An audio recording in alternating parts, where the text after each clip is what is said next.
Hello and welcome back to the lectures on applied econometrics.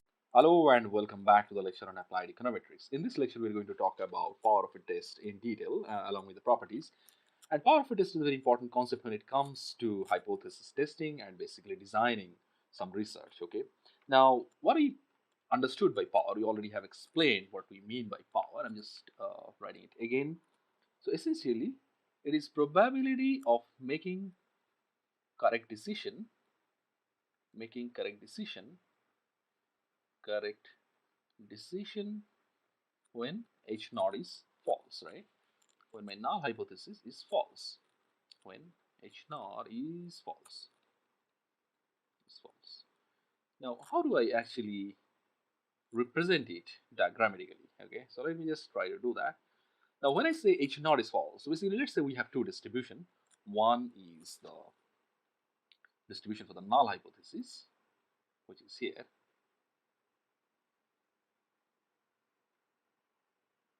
I think its normal distribution looks not bad. And then we will have a true distribution, right? The alternative hypothesis is correct here. So let's say I draw it with a solid line.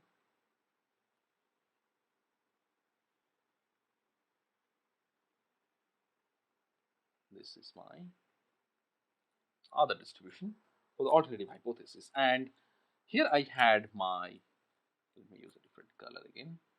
Here I had my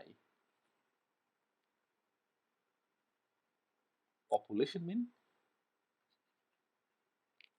as proposed by the H naught. And here I had the population mean as per the alternative hypothesis HA.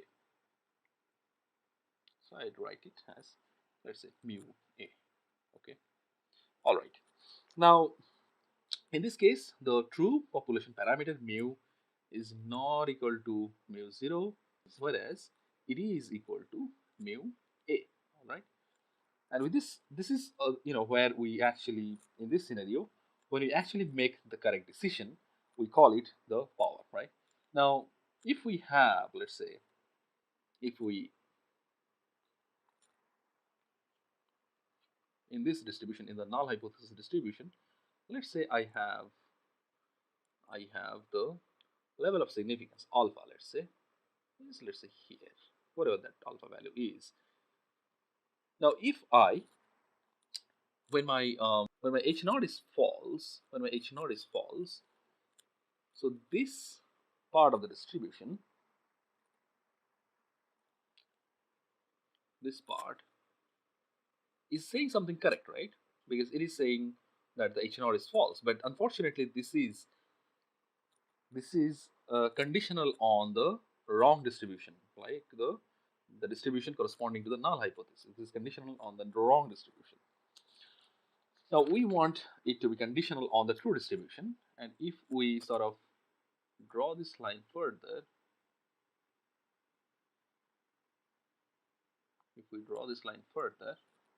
what we get, let me use a different color. What we get here, now I'm basically conditioning my statement on the true distribution, right? Now I'm saying that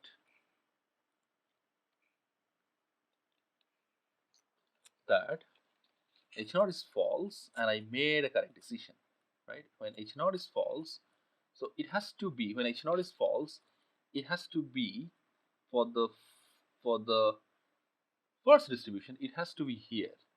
Now when it has to be here, if I just correspond that for the second distribution, then I will get this area. Okay, so this is something we have to understand. So this is as if it's a sliding bar here. Okay, and I'll explain the importance of the sliding bar. And this one is basically the power of the test. Okay, this one is basically the power of the test.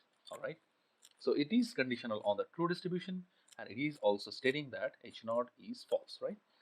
And it is also for the first distribution, this part is also taken care of. So it is actually falling in this region, where it has to fall, right?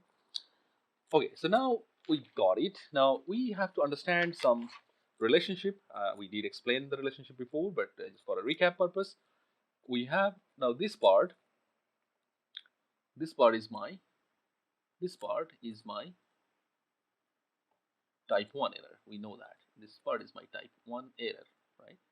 If my actually null hypothesis is true and I actually make the mistake, then it will constitute the type 1 error. Well, okay, so we got type 1 error and we got what is a power. Now look at it. This for the true distribution, we have, of course, we have seen the blue part, which is the power, and then there is the other empty part, and I'm going to fill it up with a white color, and this looks like this. So this is basically the type 2 error, right? So this part is type 2 error, and we know that power of a test, let me use a different page. We know that power of a test plus type 2 error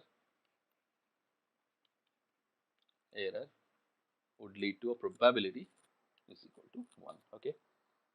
Now what is the type 2 error again? Like we have constructed this, but what is the type 2 error? So essentially type 2 error says that we make an incorrect decision. Probability of incorrect decision when h naught is false, or when HA is true. Okay, incorrect decision when, let's say, h naught is false. Okay, so when h naught is false, so we have basically my observations are conditioned on the second distribution, the green distribution, but then I'm making an incorrect type 2 error. All right, so type 2 error. So we have seen in this lecture that we have seen power of a test, we have seen type 1 error, we have seen type 2 error. Now we need to sort of, in our mental map, we have to kind of see how these three things look, go together. So here what is most important is that this line here, this line that we draw, okay, this sliding bar, let's say, the moment the bar, the moment the bar, somehow I'm not able to align this line, but I don't think we need it. So the moment we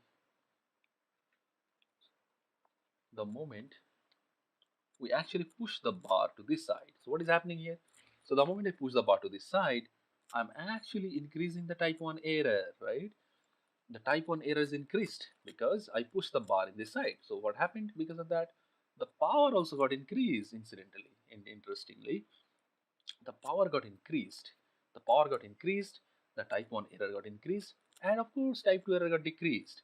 On the other hand, if I move this line, this sliding bar to this side, what is happening is that the power actually is decreasing, right?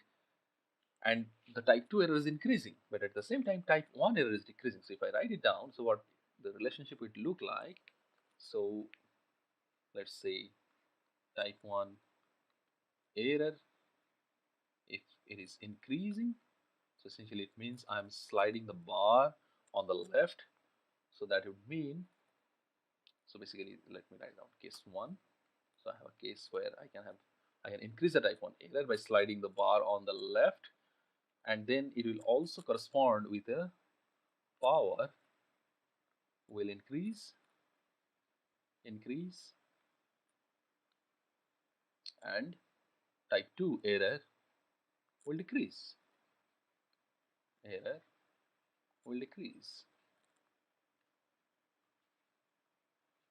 And just the reverse. For case 2, if I slide the bar on the right side, case 2, if I slide the bar on the right side, what will happen? Type 1 error will decrease.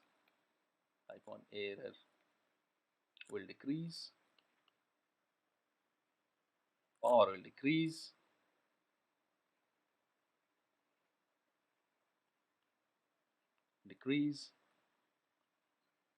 And type 2 error,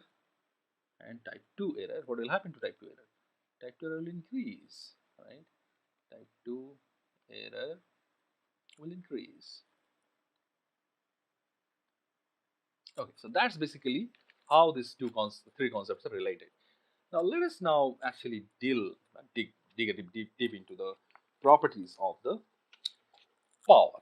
Okay, let's say we'll sort of do a mental exercise here, and let's say I have again two distributions. Okay, so let's say I have a distribution like this. I'm not going to be very accurate. I need to kind of, and then I have another distribution. Let's say it's pretty much overlapping. All right, and then let's say not a normal distribution, but let's just assume that this is a normal distribution. Then I have here and another distribution I have here. So the difference that we have for the first case and second case is that in the first case the distributions are pretty much overlapping, whereas in the second case they're not overlapping, right? So what will happen here? So let's just try to see what happens. So let's say if I have, for this case, if I actually have some alpha, whatever that alpha is, let's say 5% or whatever. So essentially I'm ending up getting a very low power, right? I'm ending up getting a very low power here, very low power. Whereas in this case, let's say the distribution, this alpha is here, whatever this 5%, alpha is 5%. But here, because they are not overlapping, what is happening here, I'm getting a very high power, right? So ideally, I will want these distributions to be non-overlapping as possible, because only then it is possible to a level of significance alpha, whereas for non-overlapping distributions, we will have a high sort of power, right, vis-a-vis the overlapping distribution. Okay. Now what will happen? Now this is the case one. Let's say I will basically talk about these different cases. Let's say overlap, okay, extent of overlap, overlap extent.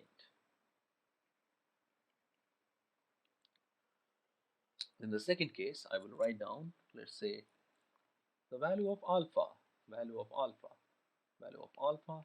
Let's say it could be 1%, it could be 5%, or it could be 10%. And I'll actually ask you to think. Now, by now, we should be able to think. If I have my alpha is equal to 10%, what will happen? What will happen if my alpha is equal to 10%? Well, so if my alpha is equal to 10%, basically what is going to happen is that the sliding bar is actually going to move towards the left, right? Alpha is 10%. So what is going to happen? I'm going to get a bigger power, right? I'm going to get a bigger power.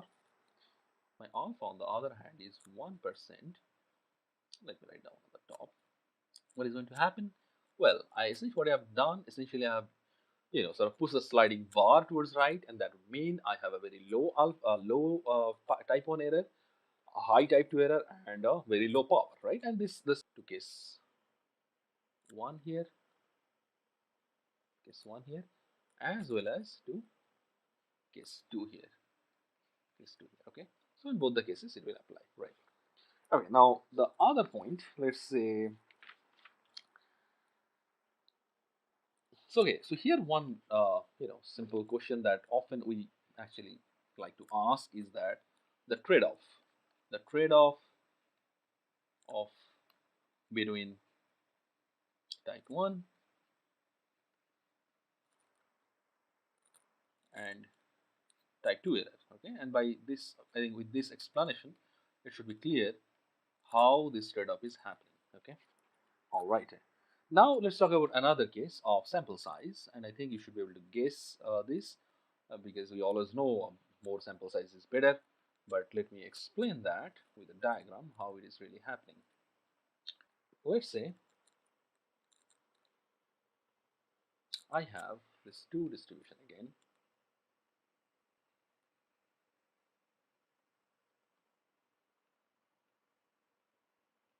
Again, this 2 distribution, and let's say I have the batch size or I mean, I draw like in every draw. Let's say in one case I draw 1, and in the other case I draw n equal to 3. Okay.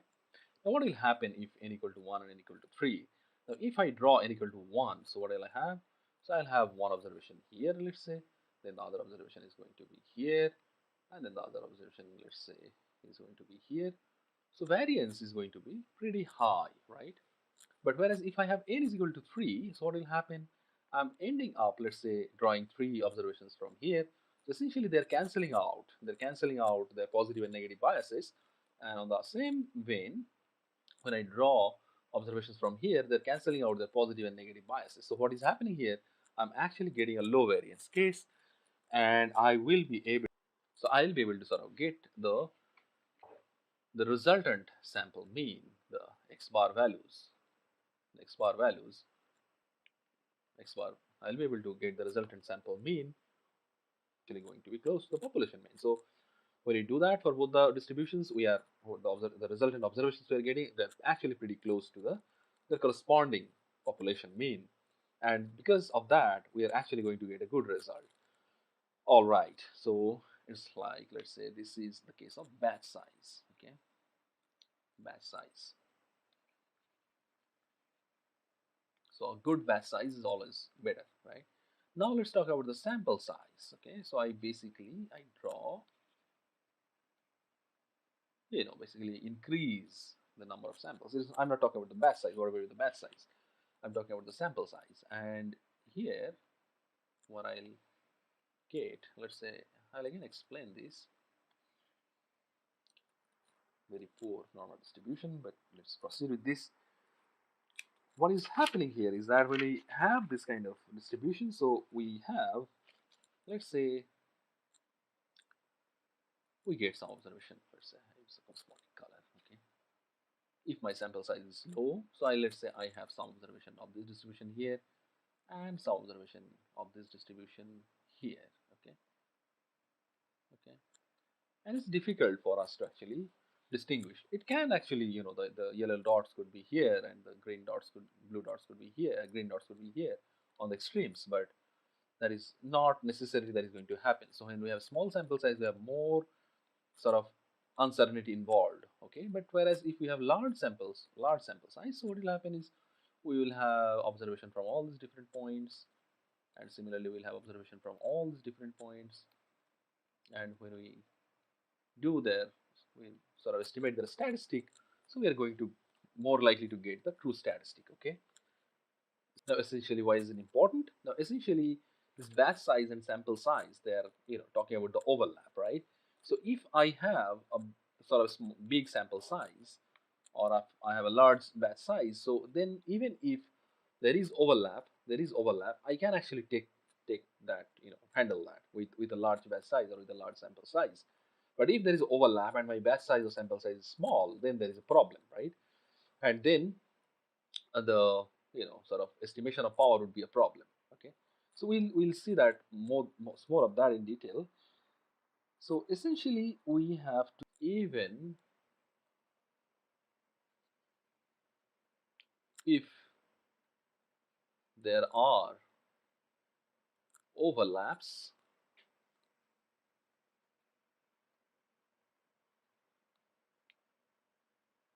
a large sample size or batch size, a good result. Okay, produce a good result. And the other inference could be, if there are overlaps, so basically then that means if there are overlaps, so it automatically means, we need a large sample size, batch size. Okay, if we don't, then the results will not be good. All right. Okay, now let me conclude this lecture with a couple of more, and let me draw them here. So let's actually try to plot, let's say, statistical power, and we'll just see how we can actually conceive these ideas. So this is my statistical power. Okay, and this is, let's say, 0.2, 0.4, 0.6, and let's say 0.8. Okay, and then I have my sample size, or whatever, you can take batch size, it doesn't matter. Let's say I'm taking batch size 1, 2, 3, 4.